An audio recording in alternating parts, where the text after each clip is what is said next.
कांग्रेस के लिए पंजाब का झगड़ा जैसे कोई लाइलाज रोग बन गया है। 15 दिन से दिल्ली और चंडीगढ़ के बीच नेताओं की कदमताल लगातार चल रही है, कभी अमरिंदर तो कभी सिद्धू, लेकिन नतीजा ढाक के 3 पात। अब तो अमरिंदर सिंह ने सीधे खबरदार भी कर दिया है कि उनकी नहीं सुनी गई तो नतीजे अच्छे नहीं होंगे। और इस बीच आपको बता दें, आज हरीश रावत दिल्ली से चंडीगढ़ रवाना हो चुके हैं। उधर सिद्धू की पटियाला से पंचकूला वो पहुंच रहे हैं। प्रदेश अध्यक्ष सुनील जाखड़ से मुलाकात हुई है उनकी। सुनील जाखड़ से सिद्धू की मुलाकात, आज हरीश रावत मिलेंगे कैप्टन अमरिंदर सिंह से।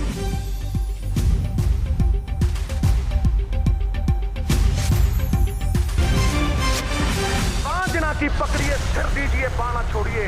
अगर बांह पकड़ ली, सिर जाए तो जाए, बाण नहीं छूटेगी, ये मेरा वचन है। अंधेरा बहुत, अब सूरज निकलना चाहिए। जैसे भी हो, ये मौसम बदलना चाहिए।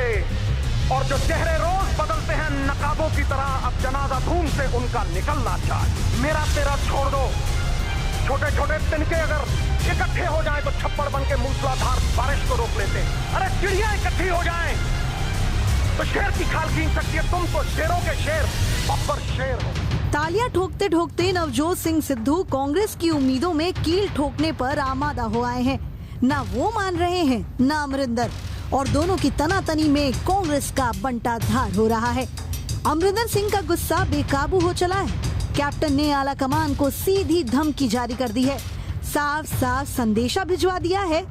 कांग्रेस आला कमान पंजाब से दूर ही रहे तो बेहतर होगा। पंजाब की राजनीति में दखल देने का नतीजा ठीक नहीं होगा। पंजाब के राजनीतिक हालात अनुकूल नहीं हैं। पंजाब में सरकार और पार्टी को नुकसान उठाना पड़ सकता है। कि कांग्रेस पार्टी पे ना कोई डिस्प्यूट है, ना रहेगा।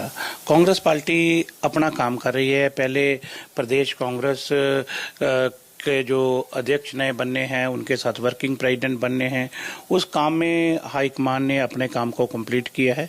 उसके बाद जो आगे घड़ी के लिए वो आगे हमारे हरीश रावत जी चंडीगढ़ पहुंच रहे हैं, और चंडीगढ़ पहुंच करके जो कैबिनेट का रिशफलिंग होना है उसके लिए चर्चा होगी।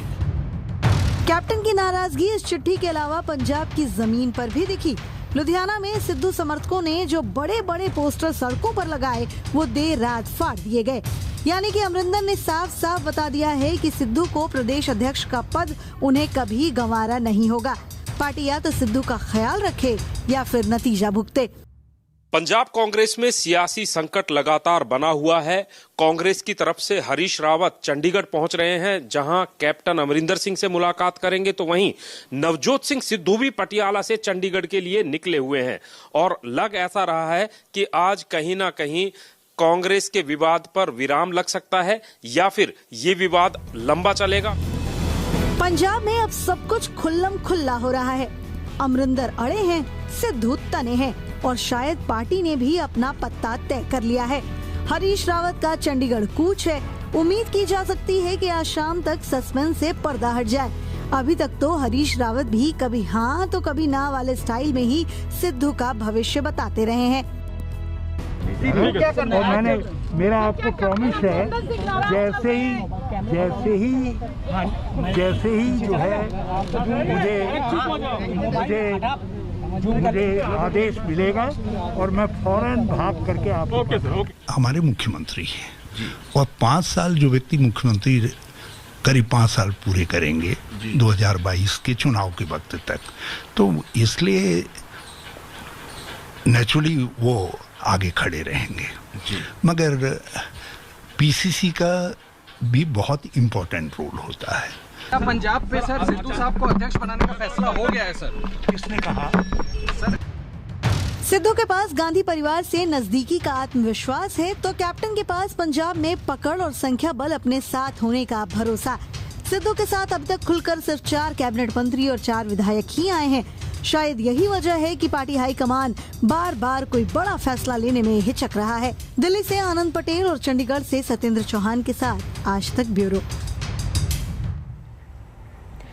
2 सहयोगी मेरे साथ इस वक्त जुड़ चुके हैं और इन तमाम हलचलों पर नजर बनाए सत्येंद्र चौहान और अशोक सिंघल दोनों हमारे साथ मौजूद है। सत्येंद्र, एक अपडेट हम आपसे लेना चाहेंगे क्योंकि सिद्धू की मुलाकात सुनील जाखड़ से भी हुई है, क्या अटकलें? देखिए, सुबह सुबह नवजोत सिंह सिद्धू चंडीगढ़ से निकले, पटियाला से चंडीगढ़ के लिए निकले हैं, तो हरीश रावत दिल्ली से चंडीगढ़ के लिए निकले हैं और कहा जा रहा है कि आज कुछ ना कुछ इस पूरी विवाद पर या तो विराम लगेगा या फिर जैसा मैंने पहले कहा था, ये विवाद इतनी जल्दी थमता हुआ नजर नहीं आ रहा है। दृश्य आपको दिखाता हूं, जिस जगह पर मैं मौजूद हूं नवजोत, दरअसल ये वही कोठी है जहां पर परसों शाम देर रात नवजोत सिंह सिद्धू ने अपने समर्थक, मंत्रियों और विधायकों के साथ मीटिंग की थी और ये कहा जा रहा है कि नवजोत सिंह सिद्धू बहुत जल्द यहां पर पहुंचने वाले हैं। अभी जो कांग्रेस के प्रेसिडेंट हैं सुनील जाखड़, उनके साथ मुलाकात कर रहे हैं और उसके बाद नवजोत सिंह सिद्धू सीधे यहां पहुंचेंगे और यहां पर जो उनके समर्थक, विधायक और मंत्री हैं वो अंदर आ चुके हैं। यहां पर मैं ये कैमरा भी अगर दिखाता हूं, देखिए कितनी लंबी ये वाहनों की कतार यहां पर लगातार लग रही है और इस कॉरिडोर में कहीं ना कहीं सरगर्मियां लगातार बढ़ती जा रही हैं और नवजोत सिंह सिद्धू ने तकरीबन यहीं से सबसे पहले अपनी मुलाकात करी थी और यहीं से वो बगावत के सुर उठे थे जिनको कैप्टन अमरिंदर सिंह के खिलाफ माना जा रहा था और एक बार फिर से यहां पर कहीं ना कहीं गतिविधियां बढ़ गई हैं और सुनील जाखड़ से मिलने के बाद नवजोत सिंह सिद्धू इसी कोठी पे जो पहुंचेंगे। नवजोत, जो तस्वीरें और जो खबर सतेंद्र आप वहां से दे रहे हैं अशोक सिंघल, उसमें तो ऐसा लग रहा है कि ये सुलझने की बजाय और ज्यादा मामला उलझ जाएगा। गुटबाजी अब बिल्कुल क्लियरली सामने आ रही है, स्पेशली तब जबकि कल कैप्टन साहब ने सीधे तौर पर चिट्ठी सोनिया गांधी को लिख दी थी। तो आज संदेश क्या होगा हरीश रावत का? देखिए, कल सोनिया गांधी से मुलाकात हुई थी हरीश रावत की और वो संदेशा लेकर के अमरिंदर सिंह के पास आ रहे हैं क्योंकि वक्त नहीं है ज्यादा, कुछ ना कुछ तो करना पड़ेगा आलाकमान को, कांग्रेस को। लेकिन दिक्कत ये है कि सिद्धू को अगर घोषणा करते हैं तो अमरिंदर सिंह राजी नहीं है अध्यक्ष बनाने को लेकर के। कल भी उन्होंने एक स्ट्रांग मैसेज दिया था सोनिया गांधी को चिट्ठी लिख करके, लेकिन आज चौपर से स्पेशल फ्लाइट से हरीश रावत आएंगे और अमरिंदर सिंह से उनके फार्म हाउस पे मिलेंगे। कोशिश की जा रही है कि अमरिंदर सिंह को विश्वास में लेके ही डिसीजन हो, क्योंकि अमरिंदर सिंह को इग्नोर करना कांग्रेस आलाकमान के बस की बात नहीं है, अफोर्ड नहीं कर सकते। बेसिक बात है कि अफोर्ड नहीं कर सकते अमरिंदर सिंह को, क्योंकि जनाधार वाले नेता और 5 साल से मुख्यमंत्री हैं, उनके लीडरशिप में ही चुनाव लड़ना है कांग्रेस को। तो अमरिंदर सिंह की सहमति से ही जो भी फैसला होगा, लेकिन समय बचा नहीं है। लेकिन जैसे सत्येंद्र बता रहे थे कि विवाद सुलझेगा या नहीं सुलझेगा, लेकिन अगर सिद्धू को प्रदेश अध्यक्ष बनाते हैं तो विवाद सुलझेगा नहीं बनाते तो सिद्धू बगावती तेवर अपनाएंगे, क्योंकि सिद्धू प्रदेश अध्यक्ष से कम मानने को तैयार नहीं है, क्योंकि उनको कई ऑफर दिए जा चुके हैं डिप्टी सीएम का और कार्यकारी प्रेसिडेंट का, लेकिन वो प्रदेश अध्यक्ष बनना चाहते हैं। लेकिन अगर नहीं बनाया जाता तो सिद्धू नाराज होंगे, अगर बनाए जाते हैं उनको प्रदेश अध्यक्ष तो अमरिंदर सिंह नाराज होंगे, उनका गुट नाराज होगा। तो कांग्रेस के लिए बड़ी दिक्कत की बात है, इस वक्त परेशानी है कि क्या करें। लेकिन आज कल में डिसीजन होगा नवजोत, या तो हरीश रावत जब अमरिंदर सिंह से मिल करके दिल्ली जाएंगे, आज तो शाम को डिसीजन होगा। नजर बनाए रखिए, रोकूंगी आपको, हम आपको सीधा लिए चलते। एक और बड़ी खबर है, बीएसएफ के समारोह में गृह मंत्री अमित शाह बोल रहे हैं। लगे हैं, परंतु मेरा आप सबसे अनुरोध है कि सीमावर्ती गांवों में से पलायन रुके, इसके लिए भी हमने विशेष ध्यान देना पड़ेगा। ये हमारी जिम्मेदारी है, पलायन रुकना चाहिए, वहां पर सरकार की विकास की सारी योजनाएं पहुंचनी चाहिए। कलेक्टर के साथ रहकर, डिस्ट्रिक्ट एडमिनिस्ट्रेशन के साथ रहकर, नागरिकों को अपने अधिकारों से जागरूकता देकर अगर हम इस दिशा में आगे जाते हैं तो मुझे लगता है कि बहुत बड़ा हम सीमा सुरक्षा के लिए काम करेंगे। मित्रों, आज मैं यहां पर आया हूं तब मैं इतना जरूर कहूंगा कि हमारी चुनौतियों को देखकर हमने अपने आप को तैयार करना पड़ेगा और टेक्नोलॉजी का भरपूर उपयोग करते हुए हमारी सुरक्षा को सुनिश्चित करना पड़ेगा। मैं गया था जोधपुर, वहां देखा एक डीआईजी थे, उन्होंने एक बहुत अच्छा टेक्निक से सीमाओं की सुरक्षा का मॉडल बनाया था। अब धीरे धीरे वो मॉडल को सारी जो कमियां होगी या प्रैक्टिकल उपयोग करने के लिए ये सब दूर कर हम इसको आगे लागू कर सकते हैं। इस प्रकार से हर जवान ने भी आपकी दिक्कतों को कौन सी टेक्निक के सहारे ये दिक्कतों को समाप्त कर सकते हैं, बाकी सारी चिंता करने की सरकार की जिम्मेदारी।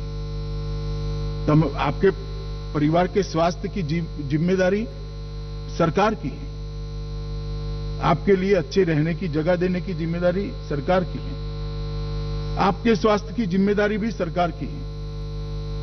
परंतु आपको सुरक्षा के काम में जो दिक्कतें हैं वो दिक्कतों को टेक्निक के सहारे दूर करने की जिम्मेदारी और इसके लिए सुझाव और रास्ते ढूंढने की जिम्मेदारी आपकी ही है। और मैं मानता हूं कि बल के सभी अधिकारियों ने विशेषकर इस पर ज्यादा ध्यान देना चाहिए। रूटीन ढर्रे में से निकलकर चुनौतियों को टेक्निक के सहारे कैसे समाप्त कर सकते हैं, हम जो अतिक्रमण करना चाहते हैं उससे 2 कदम कैसे आगे रह सकते हैं, जो घुसपैठ करना चाहते हैं, तस्करी करना चाहते हैं, उससे 2 कदम कैसे आगे रह सकते हैं।